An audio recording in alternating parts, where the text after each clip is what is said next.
September 1900. At a time of boundless optimism. In a city poised for greatness. Isaac Klein puts his faith in science. And 37,000 are left unprepared for the deadliest natural disaster in American history. This tropical cyclone became a monster. Millions of tons of weight rising up. This battering ram, crushing everything in its path. This 25-foot dome of water coming across the city. It sounded like 1,000 demons screaming in the night.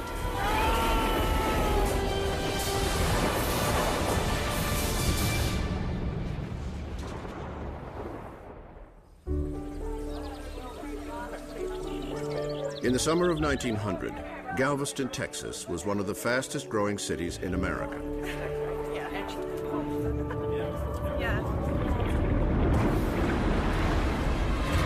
But on September 8th of that year, a Category 4 hurricane slammed into its coastline. Within hours, Galveston's hopes were washed away, along with more than 6,000 lives.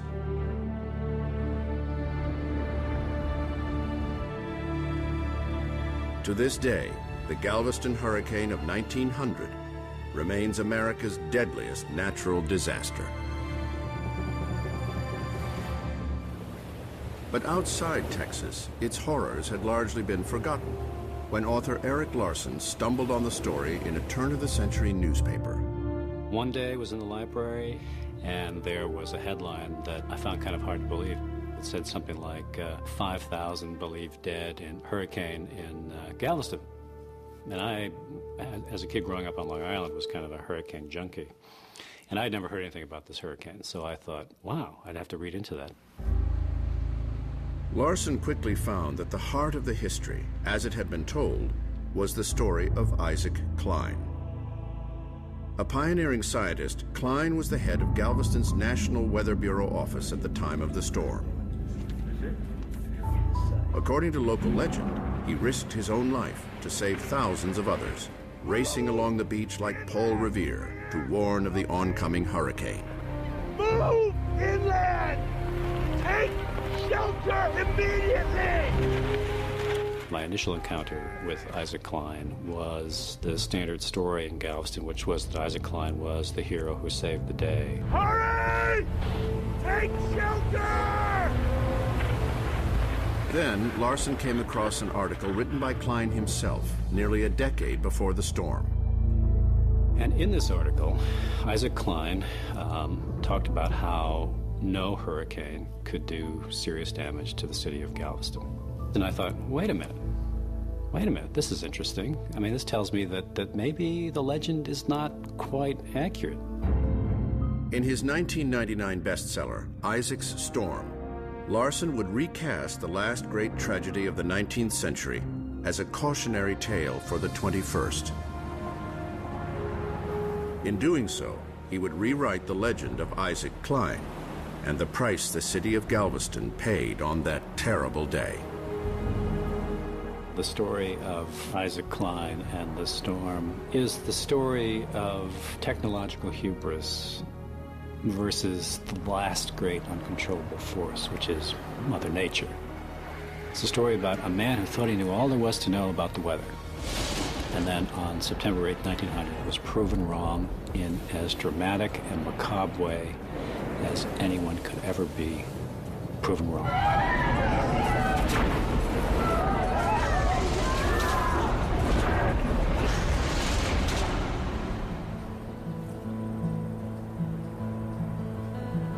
(1861). Isaac Klein is born in Monroe County, eastern Tennessee, the older of two sons of a prosperous farmer.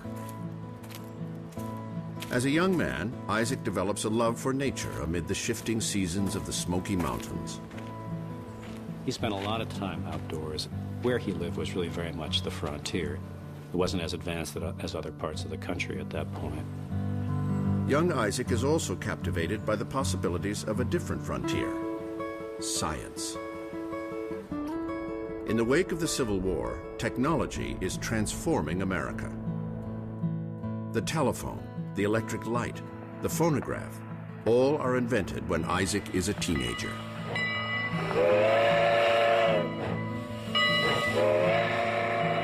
And with the spread of the railroad comes the prospect that a vast and hostile landscape will soon be tamed. Where it used to take 6 months to travel across the country, now you can do it in a couple of days. So there's this optimism, there's a feeling of pride that we've done this. We've carved this country out of a wilderness. We can't be stopped.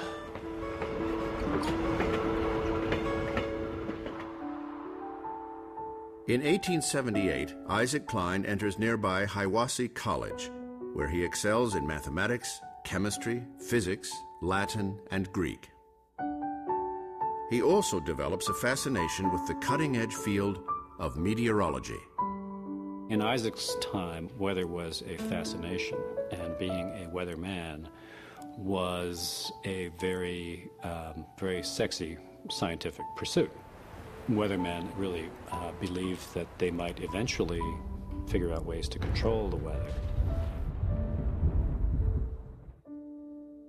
In 1882, the 20-year-old is recruited into the weather service of the United States Army Signal Corps, soon renamed the U.S. Weather Bureau. At this time, the Weather Bureau is just a far-flung system of observation posts scattered around the country. Its forecasts are notoriously inaccurate, and its observers have a reputation for incompetence and corruption. There was a lot of scandals going on. A lot of the offices were being used for other activities besides studying meteorology. The chief of one of the Weather Bureau's offices, in addition to observing the weather, was fairly observant about certain other things. He was taking photographs of nude women, which is something that was considered quite scandalous in that time. To survive, the Weather Bureau would have to clean up its act.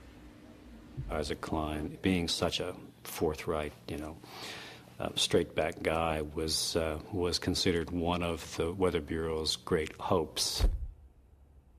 He was intelligent. He was aware of and participated in the latest scientific investigations of his day. And he wanted to bring that expertise and that level of professional behavior and professional deportment or demeanor to the Weather Service. Isaac begins his career as a forecaster in Little Rock, Arkansas. The central responsibility of any weather observer was to make a series of very detailed weather observations, always at the same time each day. You really were limited back then. Basically what you could see is what you could measure. They could measure the temperature with thermometers. They could measure the pressure with barometers. Some of them had hygrometers to measure the humidity. That's about it. They were very focused on just what they could see right in their immediate vicinity. It doesn't take long for Isaac to make a name for himself within the Bureau. He had an inexhaustible level of energy and curiosity. He was a multitasker before the term had ever been invented. In addition to doing all the observations that were demanded of a full-time observer, he went to medical school and became a physician. Isaac was very ahead of his time. He was well respected because he had 2 college degrees. Most people at that time, they only had 4th grade education or less. Isaac even finds time for less scientific pursuits. In 1886, after being transferred to Abilene, Texas, he meets Cora May Bellew, an organist at the local church.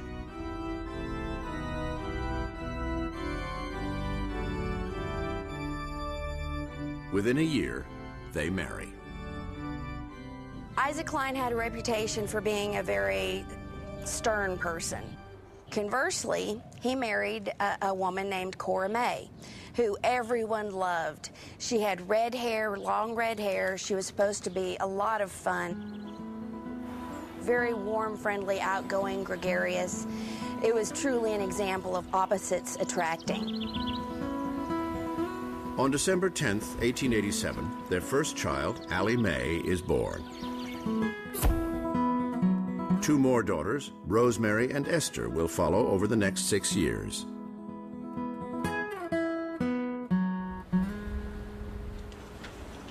In 1889, the 27-year-old Isaac receives the assignment of a lifetime. He is chosen to head the U.S. Weather Bureau's office in the thriving port city of Galveston, Texas.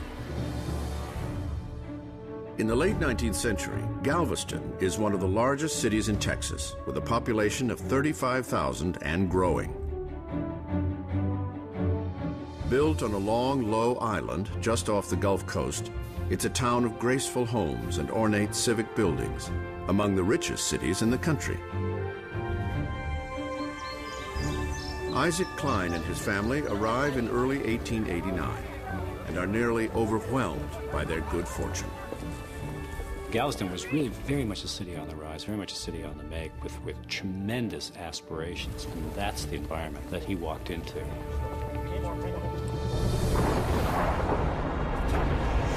But Isaac has no way of knowing the calamity that lies ahead. Already, the seeds of disaster are being sown. By decade's end, his faith in the power of science will come face to face with the deadliest storm in American history. The Gulf looked like a great gray wall about 50 feet high and moving slowly toward the island. My grandmother and aunts and uncles, well, their houses was just in splinters. The storm, the 1900 storm, just took every trace away.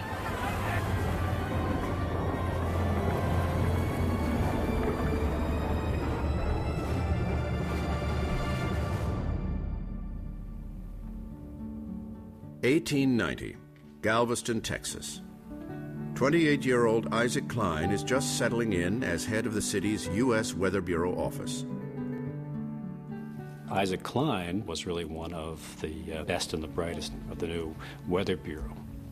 He was actually put in charge of the entire Texas district, which covered a vast area, which represented, I think, the amount of faith that the Weather Bureau had in him.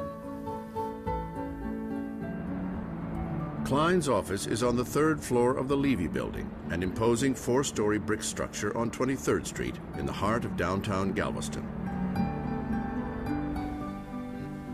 There he spends each day taking readings and collecting meteorological data.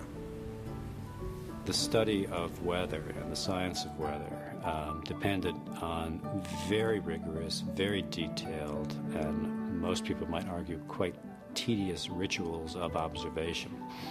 And it was at this that Isaac Klein absolutely excelled. He was precise almost to a fault. At exactly the same time every day, Klein and his staff telegraph the data they've collected to Weather Bureau headquarters in Washington, D.C. They would be quickly processed by the forecasters in Washington, who would then, as quickly as possible, relay forecasts back to each office. Isaac's hard-working demeanor immediately endears him to Galvestonians. He was a trusted member of the community. He was a churchgoer. He was people. When he walked down the street, people knew him, knew who he was. For Isaac, every day is a reminder of his good fortune. Galveston is a plum assignment, a bustling city with a cosmopolitan flair. It was a very exciting time in Galveston. We were the first city to have electricity in Texas, gas lighting, telephone, telegraph. We had railroad service between us and anywhere in the United States. There were these majestic castle-like homes, ornate buildings, quaint Victorian cottages. It was an era of elegance and grandeur and grace and charm. He was seeing mule-drawn streetcars. You would see men in top hats or derbies and women in their fine wear.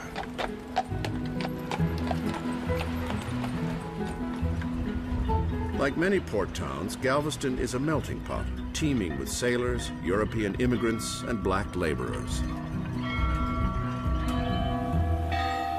It's a city of well-kept churches, tree-lined boulevards, and dozens of saloons. The Strand, home to 5 of Texas's largest banks, is known as the Wall Street of the Southwest. Galvestonians look down on their neighbor to the north, dry, dusty Houston. Houston was just a little country town in those days, and it was just a little butthole up the road, so I would say. Houston was referred to in Galveston as Mudville. People kind of, sort of held their noses when they talked about Houston. Galveston had its tremendous sense of optimism, its belief that it was going to be the most prominent city on the Gulf Coast, if not in the country, and they had every reason to expect that that would be the case. But for Galveston, geography is destiny. The city sits on a 3-mile-wide, 27-mile-long barrier island, connected to the mainland by 3 railroad trestles and a wagon bridge. To the north, the shallow waters of Galveston Bay. To the south, the Gulf of Mexico. It's the perfect location for a port, and a strikingly vulnerable one for a city. The highest point on the island, just 8 feet above sea level. You can't underscore how wrong a terrain Galveston Island was for a city of this dimension, of this level of urbanization at this time.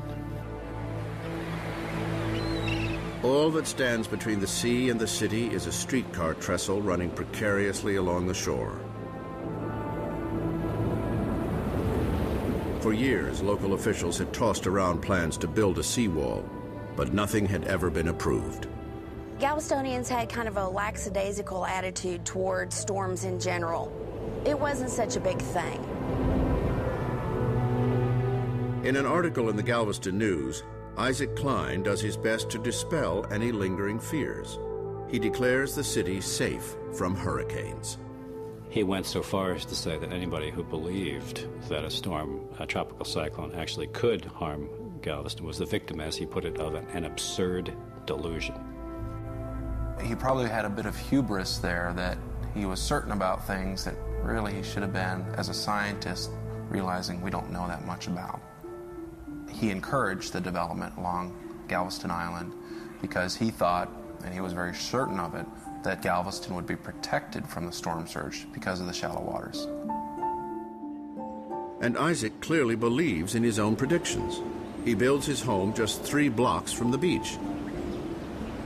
Perched on stilts, the first floor of the house rests 2 feet above the highest watermark ever recorded in Galveston.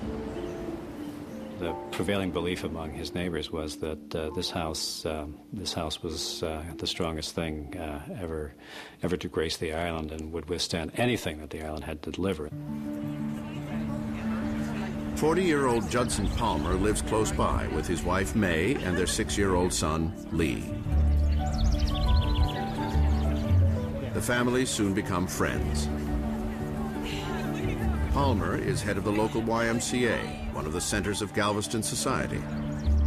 Isaac, with the help of his wife, fits in well with the city's elite. Cora May was a vivacious entertainer. She was the kind of person that if there was a death in the family, she would arrive at your house with a casserole.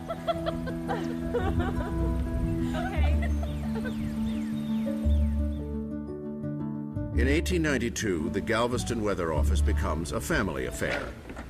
Isaac's younger brother, 21-year-old Joseph Klein, joins the fold. Brother, Joseph Klein. It's a pleasure to meet you. Joseph, we have an obligation. Joseph moves in with his brother's family at their seaside fortress. Timely, accurate fashion. I agree wholeheartedly. They work side by side, and soon Joseph becomes just as competent in the field as his brother. Joseph very clearly wanted to be a great weatherman and wanted very much to, I think, to best his elder brother, Isaac. Wow, so the movement across the sky. Now that is not fair. It's the classic case of the siblings stuck in the shadow of the older brother. And you compare... In 1895, the Klein brothers get a new boss, when President Grover Cleveland names 39-year-old Willis Moore to head the National Weather Bureau. Willis Moore was a very controlling, very, very ambitious man. Moore saw the Weather Bureau as a stepping stone toward greater things. No, that is not the way that I said we're going to do it. One of his top priorities was to bring to the Weather Bureau a higher level of credibility. But the consequences of Moore's ambition will soon leave the city of Galveston dangerously exposed.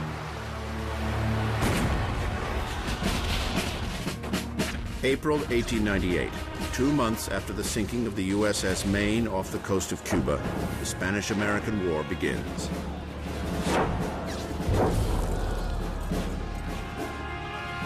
For years, the U.S. Weather Bureau had relied on Cuban observers to transmit storm warnings to the American mainland. But now, with Cuba under U.S. military control, the Weather Bureau assigns its own observers to the island. The U.S. weather observers felt that the residents of Cuba were little better than aboriginals. Although I think that on some level they also felt a little bit threatened by the Cuban meteorologists. Back in the 1890s and early part of the 20th century, the Cuban forecasters were probably the best in the world for understanding and predicting hurricanes. And so they not only had some very good station observations with barometers and anemometers to measure the winds, but they also had a good idea of how the physics worked in hurricanes. In August of 1900, Willis Moore moves to silence the Cuban forecasters altogether. At the peak of the hurricane season, he decrees that only weather information gathered by U.S. observers can be sent over public telegraph lines. This was widely protested by the Cuban meteorologists as being not merely, completely arrogant, but also indefensible, because this was hurricane season. This was the time when you most needed to have, the best and most accurate projections you can get. Meanwhile, somewhere over the Atlantic, a storm is starting to pick up speed.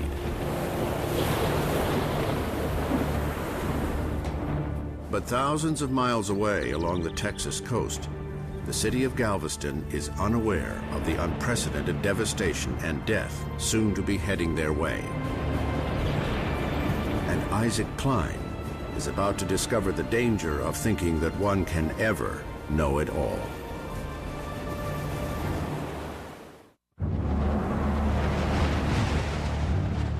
My mother could describe the weather like millions of demons overhead. Then she had to get out with... Sounded like a freight train passing over the roof of the house. Water. She realized that the house was going to pieces around us.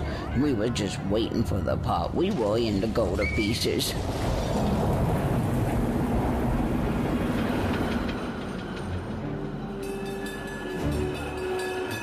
It's August 1900. William McKinley is president. The American League is formed. A New England diner is touting its newest creation, the hamburger. And Galveston, Texas, like much of the rest of the country, is mired in an oppressive heat wave. It was one of the hottest periods ever in history. It's extraordinarily hostile in terms of just being able to get around during the day. A 95-degree temperature with, 95% humidity is almost unbearable. The beaches are filled with bathers, taking advantage of Galveston's Gulfside locale. The island's bathhouses provide a little relief. Made entirely of wood, they sit on a jetty that stretches more than 100 feet out over the water. The waters were quite warm, but nonetheless, it provided a way to cool off on these brutally hot days. Isaac Klein takes the high temperatures in stride, making his way to his office in the Levy building downtown. He, as always, was very heavily involved, not just in the Weather Bureau, but in also trying to enrich his mind in other ways. He was pursuing a doctorate at the same time. And he had these 3 daughters, very, very full life. Very intelligent woman. Very intelligent. Just down the street, Isaac's friend Judson Palmer prepares his lesson plan for this week's Sunday school class at the First Baptist Church. Across town, Rabbi Henry Cohen leaves his house on Broadway and makes his way to work.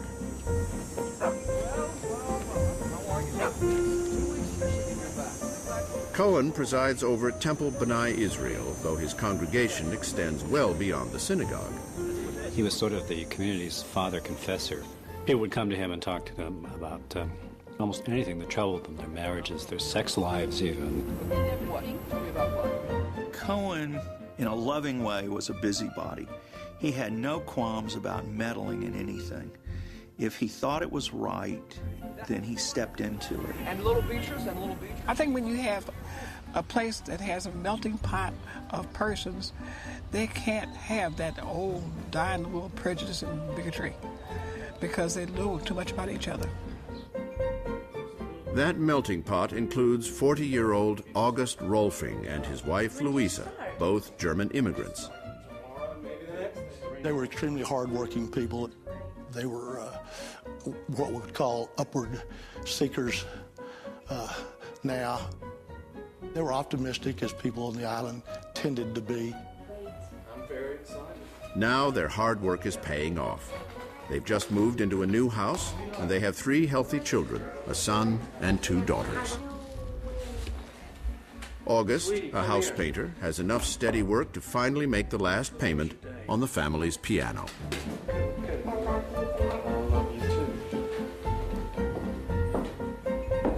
The Rolfings, Rabbi Cohen, the Palmers, and the Kleins, like many in Galveston, have their eyes fixed firmly on a bright future. The late 19th century was a period characterized by a sense of boundless hope. Here you had the city of Galveston, just absolutely brimming with optimism, and completely unaware that there were forces at work that were going to change its destiny in a heartbeat. Even today, with all of our advancements in weather forecasting, no one knows exactly how a hurricane begins. What meteorological shift plants the seed of a deadly storm? What we have learned since Isaac Klein's time is how a hurricane builds. When you look at a hurricane like it's an engine, the fuel, of course, is the ocean, the warm ocean waters. The mechanism that gets that going is some semblance of a low-pressure area, and then it feeds on itself. And then the thing you really need to get one going is little or no wind shear. And by that we mean the winds are not blowing too hard, and they're generally blowing from the same direction in the middle and upper levels of the atmosphere as they are at the surface. When these swirling winds reach 74 miles an hour, a hurricane is born. Hurricanes are an amazing phenomenon. I mean, the amount of energy they release every day, if you could harness that, you could power the whole world's electrical needs. Today, hurricanes have names, like Andrew, which caused over $20 billion of damage to southern Florida and Louisiana in 1992. And Hugo, a 1989 hurricane with wind speeds that broke 150 miles per hour. Hugo was what's known as a Cape Verde, a hurricane that originates as a tropical wave off the coast of West Africa, and then makes its way across the Atlantic. It was that same phenomenon that in the summer of 1900 would become the engine of Galveston's doom. August 30th, a small tropical storm travels west over the open sea. The storm moved off the coast of West Africa and continued as really a fairly modest tropical cyclone for most of the way across the Atlantic. On September 3rd, the storm hits Cuba.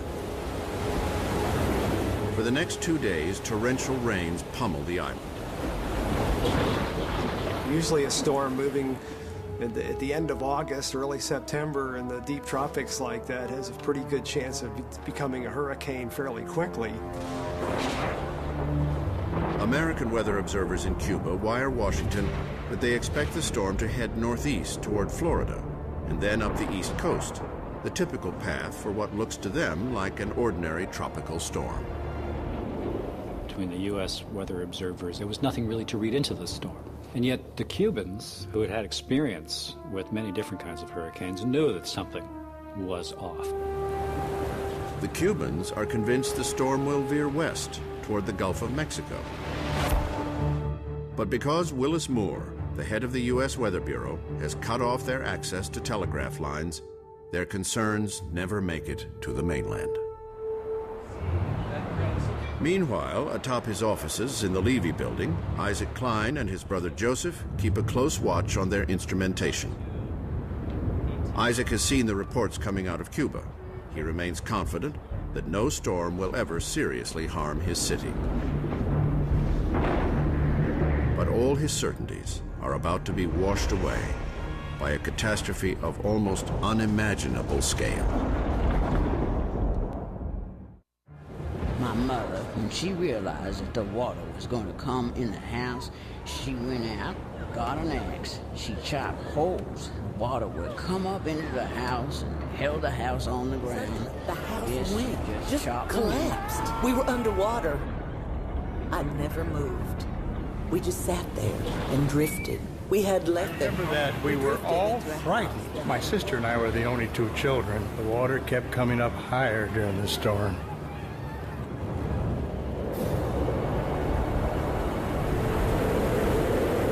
Wednesday, September 5th, 1900.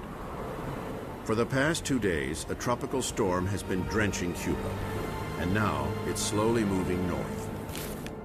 News of the storm reaches Galveston, Texas that day, but it barely even makes the papers. Buried deeply in the back pages, there is this first mention of a tropical storm. No one paid very much attention. Tropical storms are not unusual in this part of the world. Galvestonians were very familiar with them. There were certain indications that you looked for.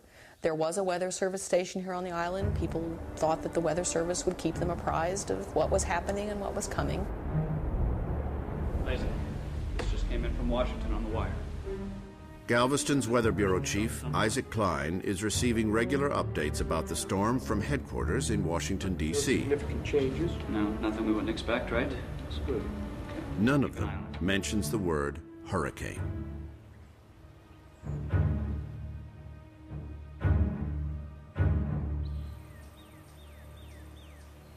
Thursday, September 6th. It was pretty much an ordinary summer day in Galveston.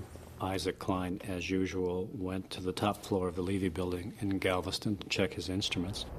Temperature was 90.5 degrees, quite hot, especially given the humidity. He monitored the cloud cover, the winds, and so forth, but really there was nothing extraordinary about the day. The report from Washington states that the storm is passing over Florida and heading up the Atlantic coast towards New England.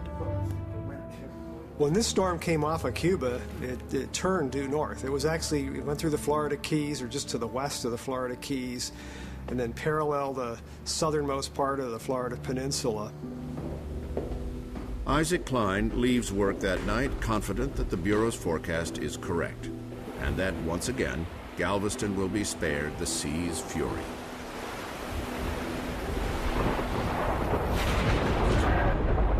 But nature has a different plan in mind. Sometime that night, the storm shifts west toward the Gulf of Mexico. And that's where they lost track of it. It was away from land, it was out in the open water, but at the time, what they knew of storms then was that they keep moving north. Their assumption is wrong.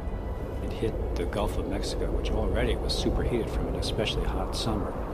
What you had then was essentially a machine, a heat engine with almost an inexhaustible supply of energy to draw upon. The wind speed builds as the storm feeds ravenously on the heat of the Gulf water. It keeps strengthening and it reaches hurricane strength, which is 74 miles an hour. Now we've got a hurricane. This giant storm was moving forward probably at about 10 miles an hour, very slowly, which is significant because as it moves, building more and more power, suddenly this fairly routine tropical cyclone became a monster.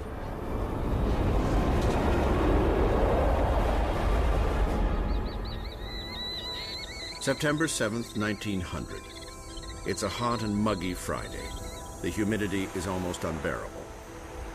The waves lapping against Galveston shores are as warm as bathwater. Isaac's mood, indeed that of the whole town, is buoyed by a headline in the Galveston Daily News. The new census figures are out. The city's population is 37,789. In less than 10 years, Galveston has grown by a staggering 30%. The city was absolutely convinced, beyond doubt, that it was going to become the New York City of the Gulf.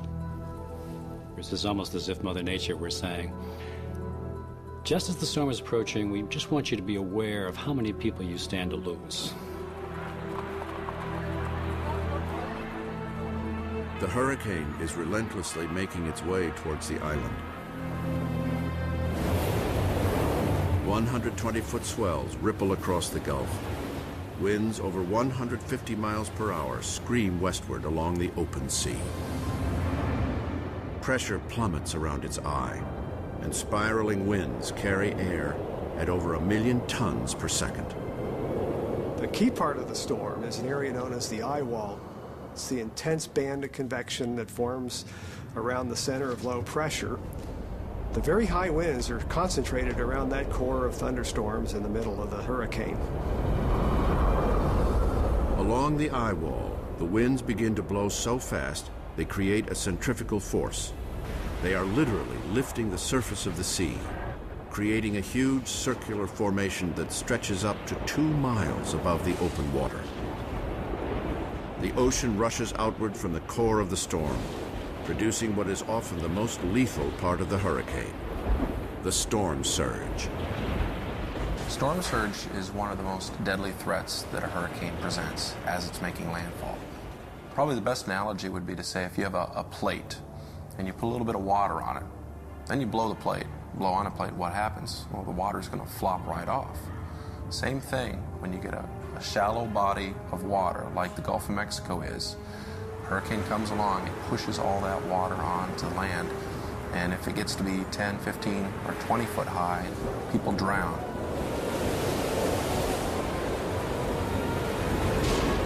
That mass of water is now headed straight for Galveston, Texas, a city where the highest elevation is just 8 feet above sea level. This whole situation was just poised for a disaster. You had all these thousands of people living right next to the coast on an island that's only a couple feet above sea level. It's the heart of the hurricane season, so it's almost the worst case scenario. In 24 hours, Galveston will make history as the site of America's deadliest natural disaster.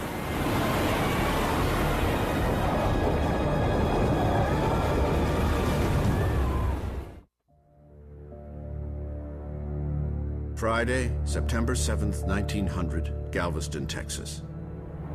The day begins with little indication that a marauding force is sweeping across the Gulf of Mexico towards the island. 38-year-old Isaac Klein, the man responsible for knowing just what weather is coming to Galveston, remains unaware that a hurricane is heading their way. That morning, he stands on the city's Gulf shore and carefully surveys the sea. What was happening that Friday morning was a strong wind coming out of the northwest, and the tide is rising.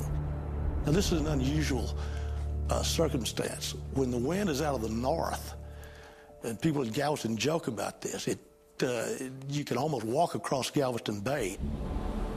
The wind from the north literally drives water out of the bay. He knew the name for this. This was called a storm tide.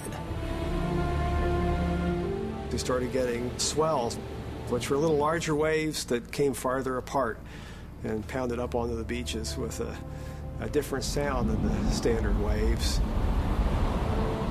Far in advance of hurricanes, often people at the beach will see these fairly large waves, and they come at long intervals, maybe a couple minutes between each. And they're actually swells that are generated by the hurricane, and they move way in advance of the storm. So it's kind of a precursor. When Isaac returns to the office, a new report is waiting from headquarters. This just came in from Washington. The tropical storm they thought was heading north has now veered west, and Galveston should brace for high winds and heavy rain. Wind speeds are fine. Isaac isn't worried. As he himself wrote 9 years ago, the thought that any storm could seriously damage Galveston is an absurd delusion.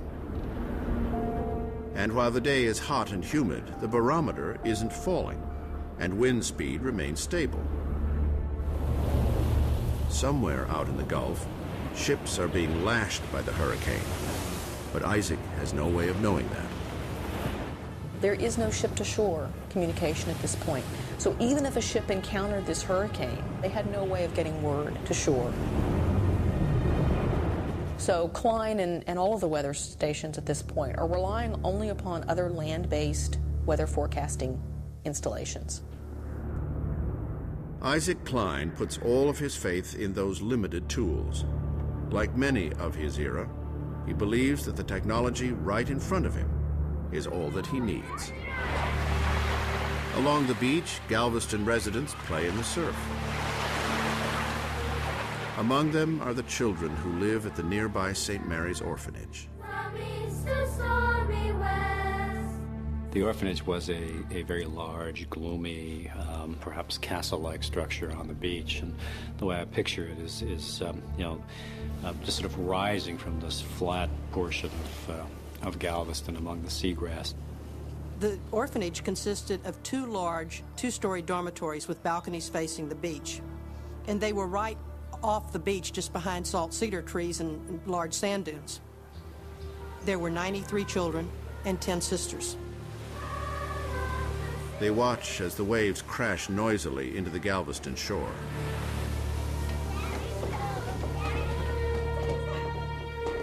Isaac finishes his workday and returns home to his wife and 3 daughters. You good girls today? Isaac's wife, Cora May, is in the midst of a difficult pregnancy and retires early.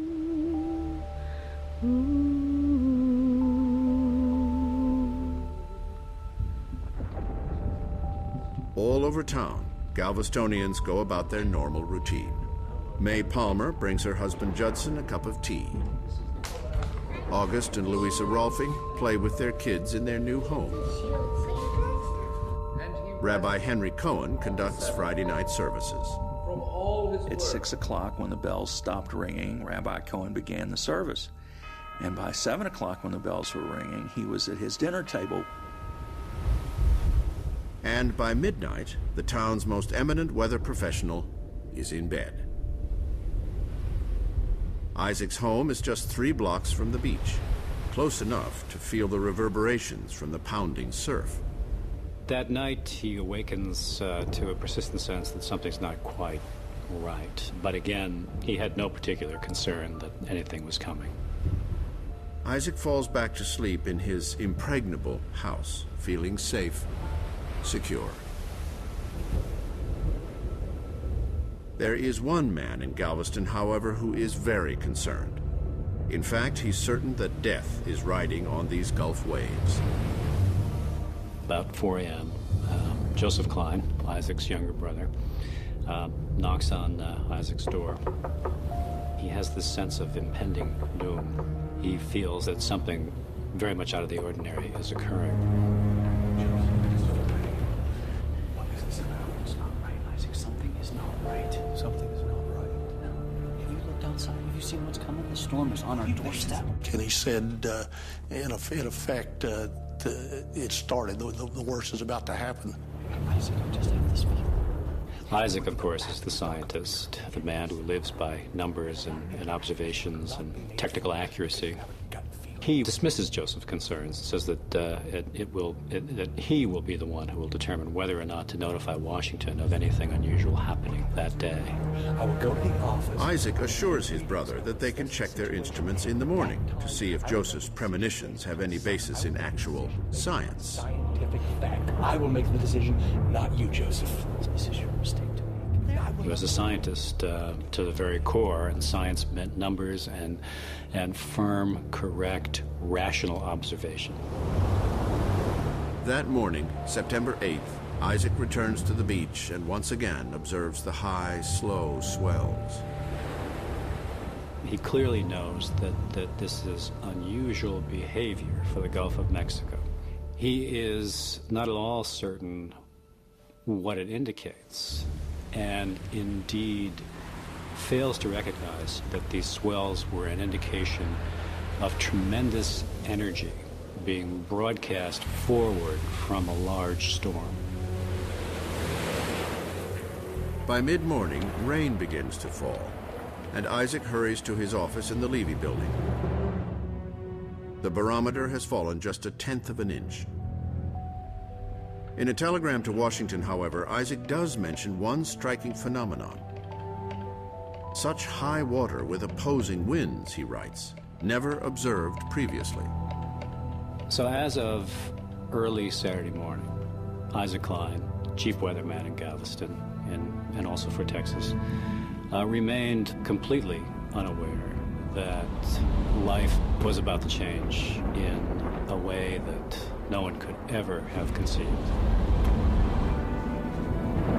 By the end of the day, this city will find out just how high these ocean waters can go and how much life they can sweep away.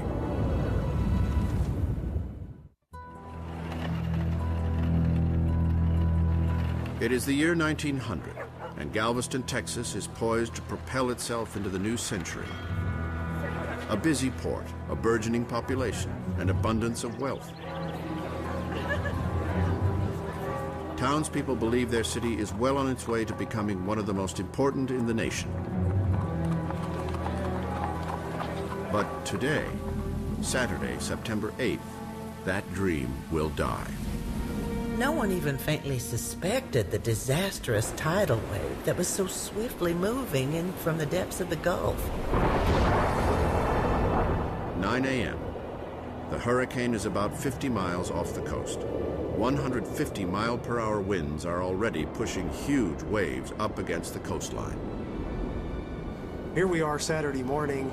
The storm's probably at its same intensity that's going to make it landfall. So we're looking at 120 to 140 mile an hour winds, a Category 4 hurricane heading towards landfall. Galvestonians have no idea of the monster lurking in the Gulf. Their own weather expert, Isaac Klein, has not raised the hurricane warning flag above the U.S. Weather Bureau's offices in the Levy building. People trusted their brick structures. They trusted the fact that Galveston had endured storms before. They trusted Isaac Klein and the Weather Bureau. All that they would see, if they happened to glance toward the Levy building or any of the other places where weather signals were posted, was a storm flag, a routine storm flag. And there are many summer storms in Galveston, but then they pass. That morning, Isaac tells several merchants that while there will be a storm that day, he expects only minor flooding. They're just now getting the increasingly heavy outer squalls, and by mid-morning they get into constant rain. So they're getting into the core of the storm at that point. Soon, the winds reach 40 miles an hour, and water begins flowing into Galveston's low-lying streets. Still, the city goes about its routine. People were on their jobs. They were out, making their livings. There was a feeling, I'm sure, that, well, okay, here it is. We'll write it out. It'll be over tomorrow, and we'll get back to business. There was the sense of great celebration, that here it was the end of the summer, a long, hot summer. It was a day for celebration, and if you were a kid, for great fun. Leaping off your porch into a stream of water racing past. It's like a circus. The children are singing and everybody's having a good time. Rabbi Cohen, who lived on Broadway, came out and started passing out umbrellas to people, and his wife were giving the children apples. But as the wind picks up speed, the carnival atmosphere starts to disappear. You're being silly. You're really being... You had August Rolfing, the painter, leaving his wife and going back to do one of his painting jobs, even though his wife, Louisa, was quite nervous. She urged her husband to stay home, and he just brushed it off. Says, we've been through storms like this before.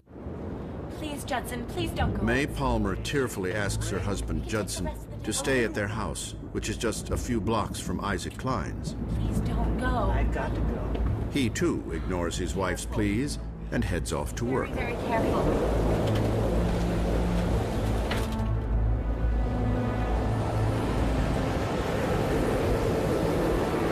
By noon, gale force winds are tearing at the island. Mammoth swells pound the coast. The hurricane has arrived. People then started coming up from the beaches saying the bathhouses are being crushed. Suddenly, there's this sense of maybe this is not so funny after all. Maybe this is a little different. By 12:30, the streetcars are unable to move. The water is rising higher. The ocean is threatening to swallow Galveston whole.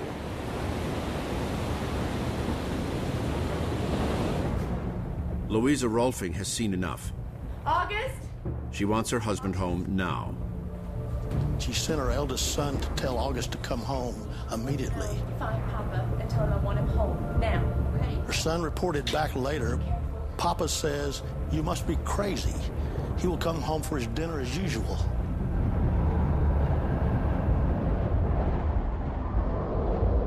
"2:30 p.m. From the weather station at the Levy building, Isaac Klein can see the water rising in the streets of Galveston. Even Isaac Klein was beginning to realize that something extraordinary might in fact be occurring. Wire Washington, I'll raise the flag. Klein instructs his brother Joseph to cable Washington that Galveston is in dire straits. He raises the hurricane flag, but it's much too late. The 37,000 residents of Galveston have nowhere to go. The island was cut off fairly early. The trains can't run. The trains can't reach the island at a fairly early time period that afternoon. So it's impossible, even if you wanted to leave, to be able to. Our first realization something bad was about 4 o'clock in the afternoon. We noticed lumber floating by. We could hear the cows mooing, dogs barking, the shouting, and one thing and another. At about 4:30... All of a sudden, my sister screamed and pointed into the door into the room next door, and that wall was leaving that ceiling. It was going out each time the gust of wind would come. Isaac Klein leaves the bureau offices and makes his way to his house by the sea. Isaac. On his way home, he sees Judson Palmer. My wife and child. Palmer's wife and 6-year-old son are back at home, a few doors down from the Kleins. He asks Isaac if he should be worried. Isaac tells Palmer that his family will be safe in their house. Palmer, his fears calmed, returns home. All right. I hope you're right. By the time he reached his house, the water was up to his waist. You had powerful gusts of wind sweeping across the surfaces of the water, and a lot of the landmarks were beginning to disappear because of the height of the water. Palmer hugs his wife, May, and tells her to get ready to ride out the hurricane. We're going to ride slow with Isaac. Isaac gets back to his house as well. When he walks in the door, he is greeted by his pregnant wife, his 3 daughters, and dozens of Galvestonians. As soon as they realize that this is not going to be just a tropical blow, they immediately think of safe havens on the island. Isaac Klein, for example, the head of the Weather Service, had just built this wonderful new house that was supposed to be stormproof. Remain calm, you're safe here. This house is solid as a rock. When Isaac Klein returned to his home, There was approximately 50 people that had already gathered there, them knowing that Dr. Klein, being so brilliant, if any house could make it through the storm, his could. But there is no safe place in Galveston today. And in fact, Isaac Klein's fortress will prove to be one of the worst places in the city to try and weather the storm.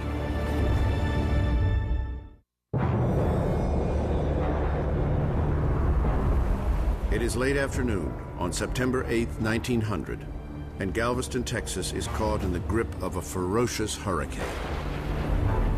The winds pick up to this 100 miles an hour. At 100 miles an hour, roughly, the wind just peels off the surface of the ocean, so you're having nothing but white foam flying by. There were the rising swells, the heavy flooding, the accelerating, intensifying wind. Imagine the terror that you would feel facing this kind of circumstance. There's no power. There is absolutely no communication with the outside world. All the telegraph and telephone lines have been knocked out. All the bridges to the mainland have been torn out.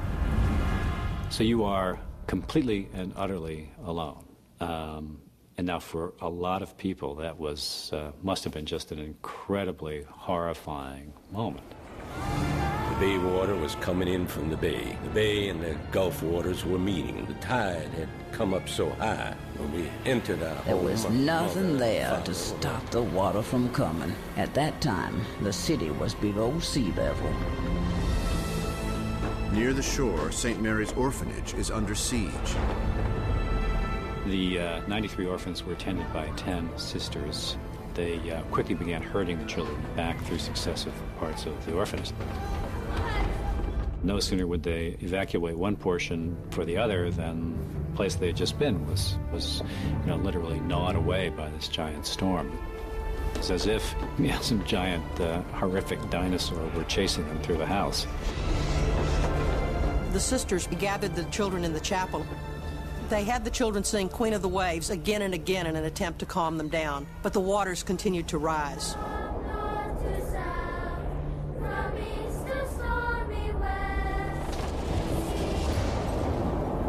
Across town, Rabbi Henry Cohen looks out his window. He watches the waters rise, watches as his city begins to disappear. He tells his wife Molly to play some music. He nods towards their children. I don't want them to see the water rising. Molly sits down and begins playing the piano as the winds howl outside. In a world that was just falling apart around them and where nothing was common or known, here was something that they could hold on to.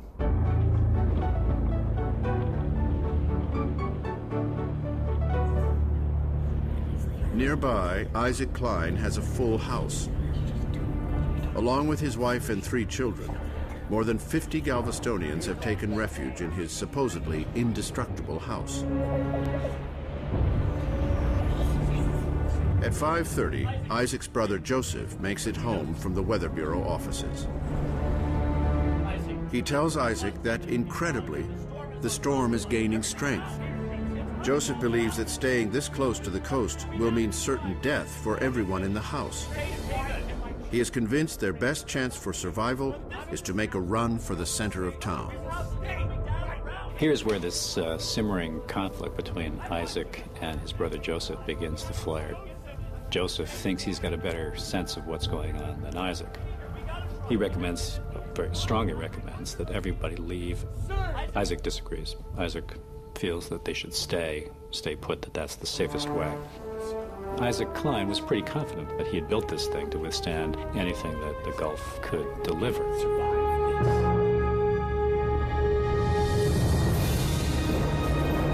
6:15 p.m. As the 2 men argue, the winds of the hurricane shift direction. Now they are coming from the west. It is a telltale sign that the eye wall of the hurricane has arrived. The eye wall of the hurricane is the absolute worst, the very strongest thunderstorms, the highest winds, torrential downpours. You couldn't see anything in it. The storm surge hits its peak as the eye wall encounters the island. That's where the deepest water is and the highest push. 6:30 p.m. Isaac stands at his door. 120-mile-per-hour gusts shriek past his home. Embedded in all that water that's going on here, you have the debris from houses that have already been destroyed flying by at high rates of speed, hitting your building, and the noise, and that lasts for hours. Then something truly remarkable happens. The sea itself rises 4 feet in 4 seconds. And if you can try and think about what that meant for people throughout Galveston, it was an incredible moment. You've got this 25-foot dome of water coming across the city of Galveston. The entire city was inundated with water. The storm surge hits the island, and I think this is where people realized, oh my gosh, that wasn't the worst. You know, this is the worst. August Rolfing can't make it home. The water downtown is too deep and pouring into buildings. He seeks refuge in a store. Everybody had to get up onto furniture in this store. At one point, August Rolfing is standing on top of a counter. He lifts a boy in the store up onto his shoulders because the water's gotten to the point where even if the boy is on top of the counter, the water's rising too fast, it's going to drown him. At St. Mary's Orphanage, 93 children are in mortal danger as the structure begins to collapse under the force of the storm. The sisters took clothesline and they cut it into sections, and each sister tied to her own body between 6 and 7 children in an attempt to try to save these children by keeping them together. The waters filled the first floor, and then eventually it lifted the dormitory. It floated briefly, and then the bottom fell out and the roof came crashing down, trapping the sisters and the children. Suddenly, the clothesline became a serious liability because, yes, it was holding the kids together, but it also became a great way to get tangled in debris. All it took was to catch one kid, and you caught the whole string of kids. Just down the street from Isaac Klein's house, Judson Palmer and his family have been thrown into the churning water. Their home, like so many others, has been destroyed by the storm. Where's the boy? Where is he? In the darkness, Judson first loses sight of his 6-year-old son. And then his wife, May.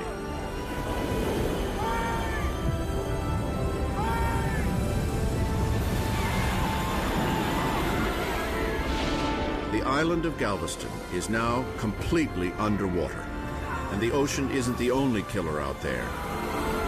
Many of the roofs in the city are covered with slate tiles, which are now being borne aloft by gusts up to 140 miles per hour. The slate tiles ripping off the rooftops were cutting through the air and taking people down, just like the medieval army of archers shooting their wall of arrows and hitting their targets. The sounds were awesome. Children calling for their mothers. Women screaming for help. Men begging for mercy from God. Then those sounds would be abruptly cut off. Someone's life had ended. Isaac Klein's house is still standing, though rapidly filling with water. More than 50 people remain huddled together. But the violent storm surge makes their chances for survival look increasingly grim. And that giant rise of water, that's millions of tons of weight rising up and battering into homes, buildings, railroad trestles, anything in its path, and it's going to take them out. It's going to roll and just pound and pound and pound. 3 blocks from Isaac's house, the storm is tearing at the massive steel girders of the streetcar tracks. Then, suddenly, this huge streetcar trestle breaks away from its pilings and begins spinning and turning like a giant scythe heading in their direction. Coming right toward the house very slowly, with almost cinematic slowness, was this massive floating reef of steel headed right toward this house full of 50 people. Isaac can see this out the window, and he realizes that the end is near. Joseph grabbed the two children nearest him and just crashed out through a window.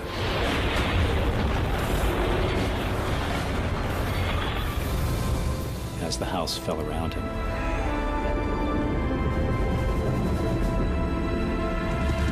Isaac is underwater at this point. He's crushed under debris. There was no way for him to escape, and he began saying his goodbyes to the world.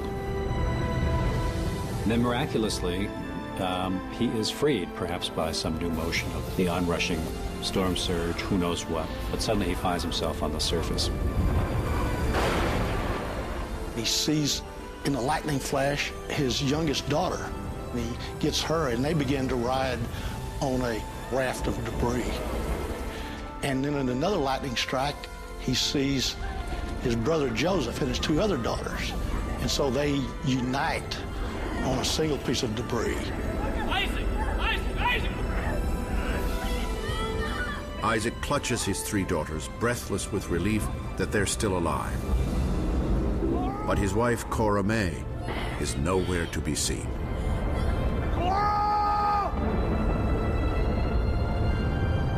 So here they are, moving through the night over a landscape that is, unrecognizable.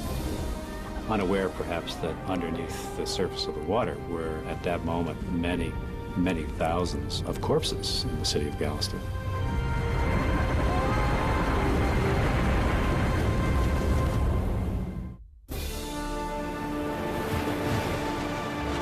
It is just after midnight on September 9th, 1900, and a killer hurricane is ravaging Galveston, Texas. Almost the entire island is underwater. Thousands of residents are floating on debris.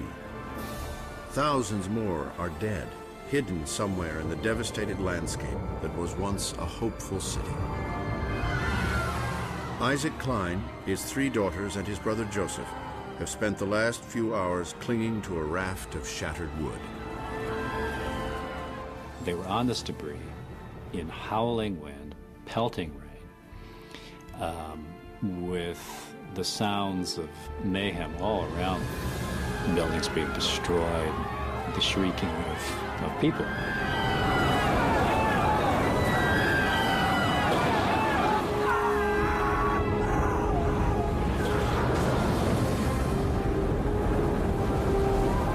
After more than 12 hours of driving rain and hurricane-force winds, the storm finally begins to die down.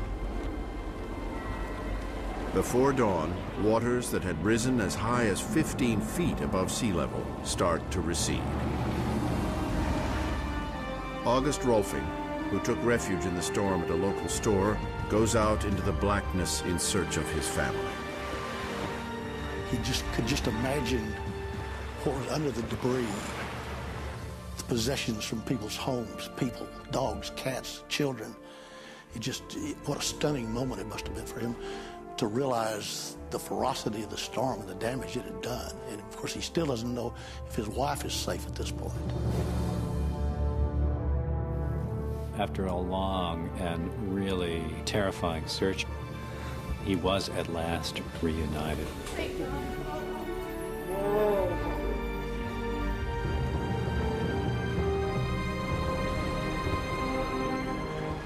Isaac Klein and family have finally come to rest in the receding flood. The raft of debris floated to safety near his house, which is kind of miraculous given how far the sea had pushed it. Rabbi Henry Cohen and his family have survived the hurricane near the center of town.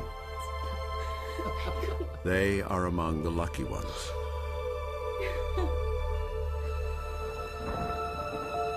In just a few hours, the Cohens, like the rest of Galveston, will be confronted by a scene almost too horrible to comprehend. When the sun comes up Sunday morning, it's a calm, peaceful day, clear blue sky. The Gulf is totally tranquil.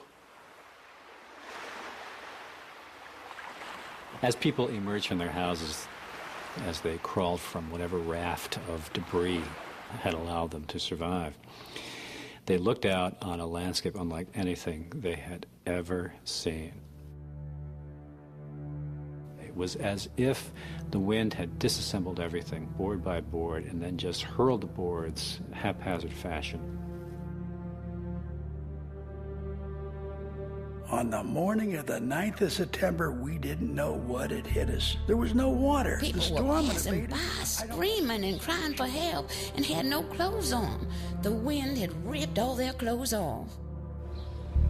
The survivors gathered outside after they could find dry land to stand on and just started praying and singing. Praying and singing. They could hear the cries of people buried under the debris. And at first their impulse, of course, is to dig them out, to use their hands, to use any kind of tool they can find. But many are buried so deep that rescuing them is impossible. They come to realize that it's too late. There's nothing they can do for them. They will cry themselves out and finally die. The dead, thousands upon thousands of them, are everywhere. They began to realize very soon, as the morning advanced on Sunday, September 9th, that the loss of life had been quite significant. First of all, there was the mounting, sickening odor of the city. Taking care of the bodies is one of Galveston's immediate concerns. Death gangs are formed to roam the city, collecting corpses. There was a man in a journal who wrote that he found a small child buried in the sand dunes on the beach. But he picked up this child, and then he saw that there was a rope around the child.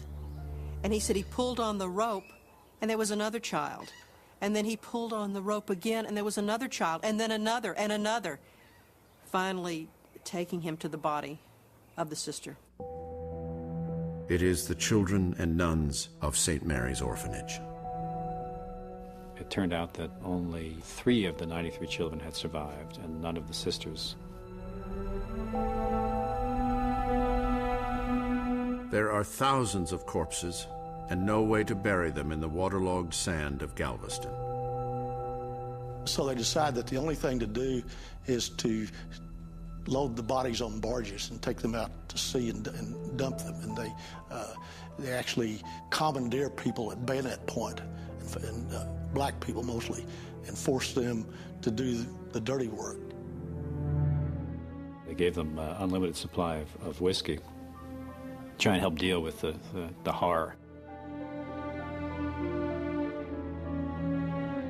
2 days after the first barge is sent out to sea, the now bloated corpses return, swept in by the Gulf tide. It was then when the city fathers realized, well, there was only one solution. The decision was made to burn the bodies in place. If you found 10 corpses in an area, you would burn them there. All across the island, you can see these funeral pyres, and the people who were there will never forget the smell of that.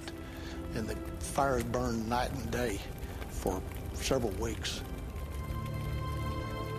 I'd stand out there and watch them burn the bodies, and then I'd have nightmares and scream.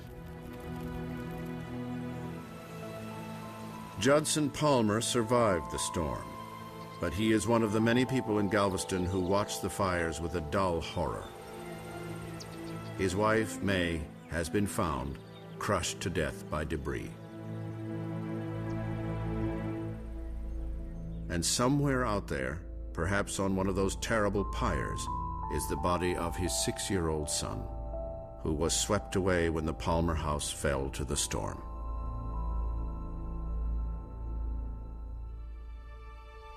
With telegraph lines down, it takes days for word to reach the rest of the country about the tragedy in Galveston. It's only then that assistance begins to arrive. The devastation is captured by a cutting-edge invention. There was a gentleman who was working for an inventor, Thomas Edison, and he had just invented a new contraption called the movie camera. Well, the gentleman lied to the people who were guarding, who came and went off of the island, and said that the movie camera was survey equipment used to rebuild the island. Some buildings survived, and those served as landmarks, but those only, in a sense, heightened the awesome destruction because they showed you by refraction what was no longer there. I mean, here was one building that you did recognize, but nothing around it was there, and it told you how great the loss was. Within a week, Red Cross pioneer Clara Barton is also on the scene.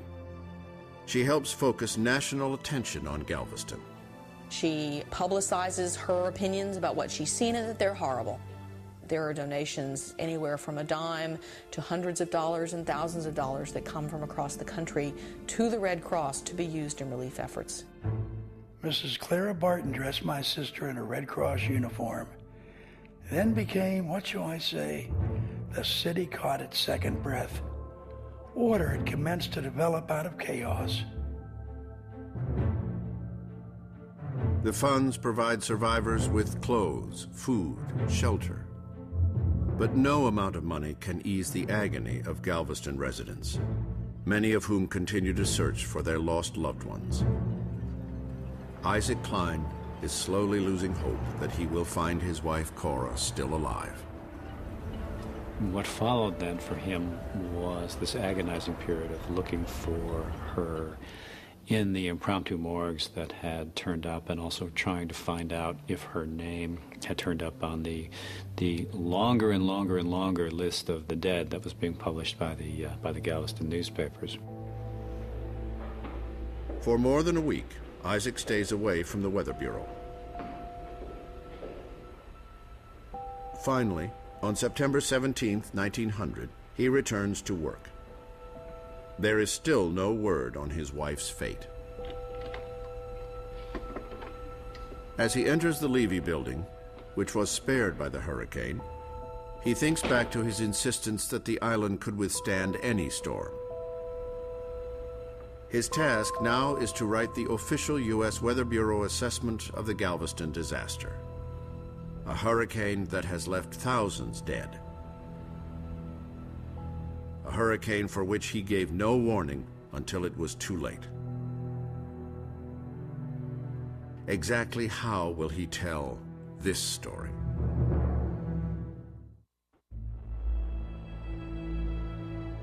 September 1900. The deadliest hurricane in U.S. history has laid waste to Galveston, Texas. Now, residents, along with relief groups and the Texas militia, are cleaning up the town. The task before them is monumental.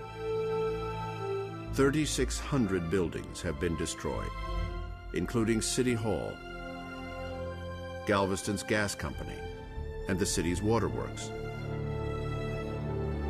9 churches have been completely wiped out, along with hundreds of homes. There are over 6,000 dead, 1/6 of the city's population. Funeral pyres blanket the island with a thick, noxious smoke. For some, the devastation is simply too much to take. The railroads actually offered free passage to anyone who wanted to get off the island, and many people did. Many people got off the island and never came back. They didn't come back for their possessions. They were so horrified by the storm. Many, however, stay and fight to rebuild their city. There were a lot of people who fled. I don't mock them for it. But when I think about those who stayed, I realized how much effort they were willing to put in to really build this from nothing into a community. And that says something about the will of human beings and their faith. Galveston Weather Bureau Chief Isaac Klein is one of those who remain behind. His pregnant wife, Cora, is still missing. Day after harrowing day, he searches for her name among the lists of the dead and in the city's temporary morgues. For a time, this keeps him from his work. Finally, 9 days after the hurricane, he returns to his office in the Levy building for perhaps his most important task. Isaac then had to sit down and write a report about the storm. This was a kind of a tricky moment for him. He realized that he himself had underestimated the power of the storm. In an even hand, Isaac writes that storm warnings were timely and received a wide distribution not only in Galveston but throughout the coast region. He neglects to say that none of those warnings had included the word hurricane. He acknowledges that he did not understand some of the warning signs, but he also claims that on the morning of the storm, he ran along the beach warning townspeople that a killer was coming. It's coming! As a result, he writes, thousands of people were saved. And that's what, in fact, led ultimately to the legend of Isaac Klein. There are a few problems with the legend. For one thing, mobility was very limited, if not impossible. These giant swells were coming in and had already torn buildings to pieces. Another problem. There are no reports of anyone actually seeing Isaac Klein on the beach. Isaac continued forever after to insist that he had saved thousands of lives, and later actually increased the total of people many times over. There was something very almost obsessive about how he claimed that later on, as if to really convince himself too that he had done right that day. After finishing his report, Isaac sends it to headquarters in Washington, D.C. He recognized that this report would not only be important for his own career, but also would be important because he had the prestige of the Weather Bureau to look out for it.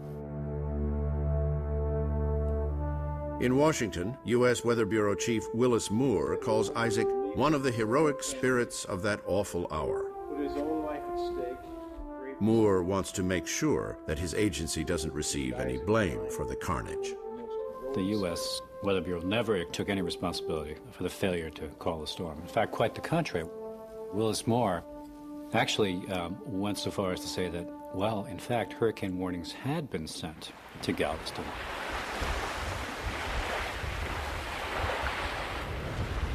September 30th, 1900.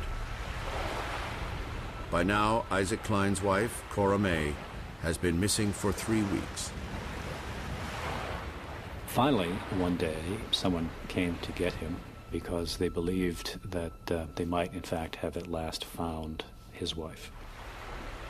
The place where they found her was right under the raft of debris that had brought him and his daughters to safety.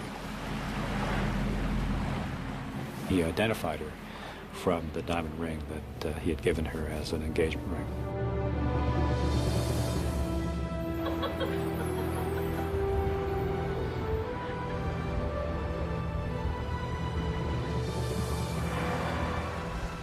He had to feel some sense of guilt.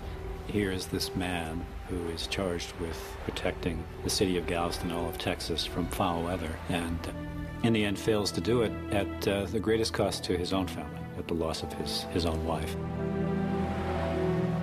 A year after the storm, Isaac is transferred to a Weather Bureau post in New Orleans. His brother Joseph is transferred to the weather station in Puerto Rico. Out of this house, we will stay. He never forgives Isaac for failing to heed his warning the night of the storm. It's as if whatever simmering conflict had shaped their competitiveness before at last came to the fore and caused an irreparable breach between the two. Isaac Klein would never remarry. In the wake of the Great Storm, he took up painting and continued to work for the Weather Bureau for another 3 decades.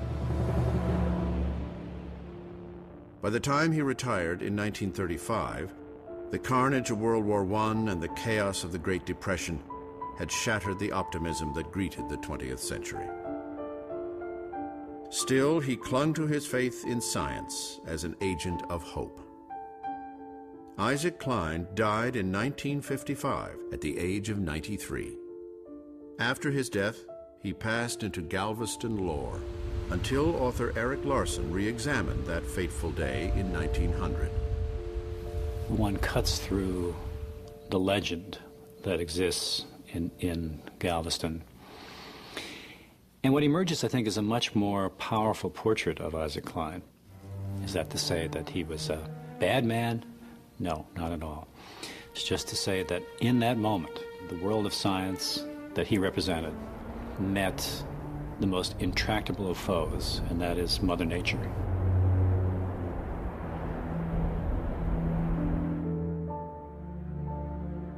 It would take the city of Galveston years to recover from the hurricane of 1900.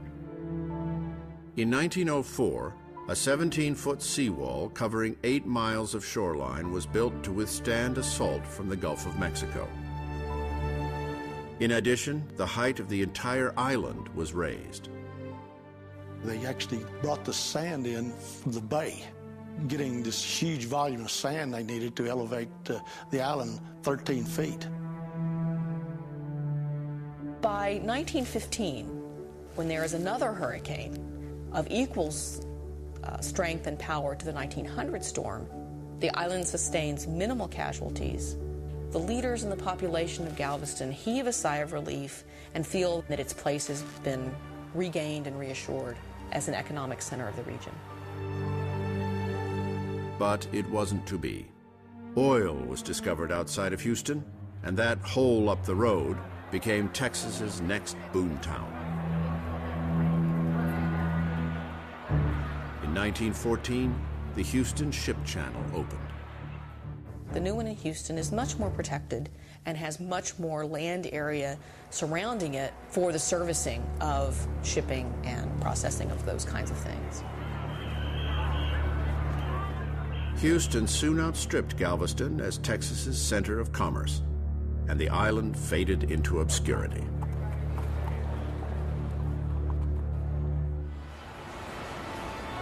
Today, Galveston is a sleepy resort town, population 57,000. Yet after more than a century, the memory of 1900 still shapes the city. On a nice day like today's is the best place in the world to be. Tomorrow it might rain. 3 months from now we might have a hurricane. There is a charm and there is a magic about Galveston Island that keeps people here and keeps making people willing to risk their lives every June through November. We who are still here know that there could be something much worse than we've ever had. Galveston has its own roots in its own spirit of joy, spirit of wanting to overcome. We almost lost this city. And I think that brings about a deeper love and appreciation for what we have. I think that it's our love for this community that fires that spirit to defy nature's fury.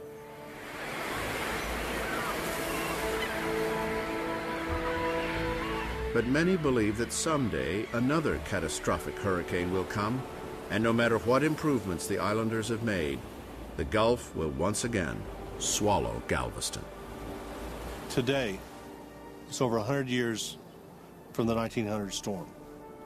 What have we changed? Man against nature, man against the storms. The storm is so much more powerful.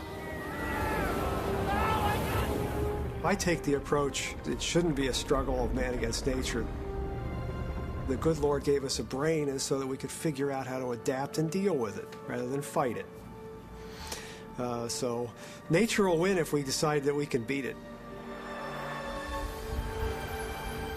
That's the whole reason the story is worth telling today. It's this moment when mere mortal man thinks he knows all there is to know about a phenomenon as complex as nature, and learns in an excruciatingly inevitable way that there's so much we'll never know and never appreciate about the sheer power of nature.